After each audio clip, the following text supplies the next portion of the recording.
সিঙ্গাপুরে চিকিৎসাধীন জুলাই গণঅভ্যুত্থানের সম্মুখভাগের অকুতোভয় যোদ্ধা ও ইনকলাব মঞ্চের মুখপাত্র শরীফ ওসমান হাদী আর আমাদের মাঝে নেই। ইন্না লিল্লাহি ওয়া ইন্না ইলাইহি রাজিউন। কিছুক্ষণ আগে সিঙ্গাপুরের পররাষ্ট্রমন্ত্রী ভিভিয়ান বালাকৃষ্ণন আমাকে টেলিফোনে এই হৃদয় বিদারক সংবাদটি জানিয়েছেন। ফেসিবাদ ও আধিপত্যবাদ বিরোধী সংগ্রামের এই অমর সৈনিককে মহান রাব্বুল আলামিন শহীদ হিসেবে কবুল করুন, এই দোয়া করি। আমরা সবাই মিলে এই দোয়া করি। শরীফ ওসমান হাদীর এই অকাল মৃত্যুতে আমি গভীর শোক ও দুঃখ প্রকাশ করছি। তার প্রয়াণ দেশের রাজনৈতিক ও গণতান্ত্রিক পরিসরে এক অপূরণীয় ক্ষতি।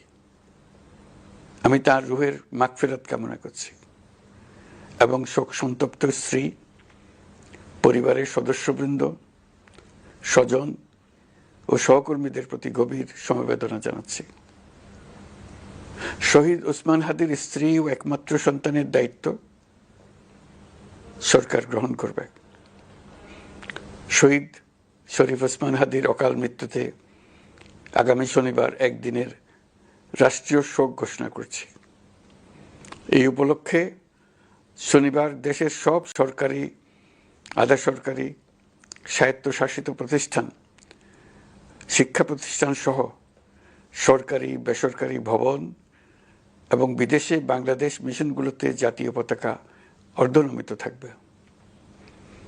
একই সাথে আগামীকাল শুক্রবার বাদ জুমা দেশের প্রতিটি মসজিদে শহীদ ওসমান হাদীর রুহের মাগফিরাত কামনায় বিশেষ দোয়া ও মোনাজাতের আয়োজন করা হবে। আপনারা তাতে শরীক হন। অন্যান্য ধর্মের উপাসনালয়গুলোতেও আয়োজন হবে বিশেষ প্রার্থনার। আমি বিশেষ কৃতজ্ঞতা জানাই সিঙ্গাপুর সরকারের প্রতি। তারা হাদীর চিকিৎসা অত্যন্ত আন্তরিকতা ও পেশাদারিত্ব দেখিয়েছেন। বিশেষ করে সিঙ্গাপুরের পররাষ্ট্রমন্ত্রী ভিভিয়ান বালাকৃষ্ণন, যিনি একই সঙ্গে একজন বিশিষ্ট চিকিৎসক, তার প্রতিও তিনি নিজে হাদীর পরিচর্যা করেছেন, আমাকে নিয়মিত চিকিৎসা সম্পর্কে খোঁজখবর দিয়েছেন। এই নৃশংস হত্যাকাণ্ডের সঙ্গে জড়িত সকল অপরাধীকে দ্রুত আইনের আওতায় আনা হবে এবং তাদের বিরুদ্ধে সর্বোচ্চ শাস্তি নিশ্চিত করা হবে। এই বিষয়ে কোনো ধরনের শৈথিল্য দেখানো হবে না। বিপ্লবী রক্তে উজ্জীবিত এই তরুণ নেতা ওসমান হাদী ছিলেন প্রতিবাদের অনন্য প্রতীক। তার কর্মের মধ্য দিয়ে তিনি শুধু প্রতিবাদ নয়, দেশপ্রেম, ধৈর্য ও দৃঢ়তার অনন্য দৃষ্টান্ত রেখে গেছেন। আমি দেশের সকল নাগরিকের প্রতি আন্তরিক আহ্বান জানাচ্ছি, আপনারা ধৈর্য ও সংযম বজায় রাখুন। আইনশৃঙ্খলা রক্ষাকারী বাহিনী ও সংশ্লিষ্ট সংস্থাগুলোকে পেশাদারিত্বের সঙ্গে তদন্ত কার্যক্রম পরিচালনা করে সুযোগ দিন। রাষ্ট্র আইনের শাসন প্রতিষ্ঠায় সম্পূর্ণরূপে প্রতিশ্রুতিবদ্ধ। আমি আবারও স্পষ্টভাবে বলতে চাই, ওসমান হাদী ছিলেন পরাজিত শক্তি ফ্যাসিস্ট সন্ত্রাসীদের শত্রু। তার কণ্ঠ স্তব্ধ করে বিপ্লবীদের ভয় দেখানোর অপচেষ্টা সম্পূর্ণভাবে ব্যর্থ করে দেন। ভয়, সন্ত্রাস কিংবা রক্তপাতের মাধ্যমে এদেশের গণতান্ত্রিক অগ্রযাত্রা কেউ থামাতে পারবে না। আমরা এখন গণতান্ত্রিক উত্তরণের চূড়ান্ত পর্যায়ে উপনীত হয়েছি। শহীদ হাদী ছিলেন এই প্রক্রিয়ার অবিচ্ছেদ্য অংশ।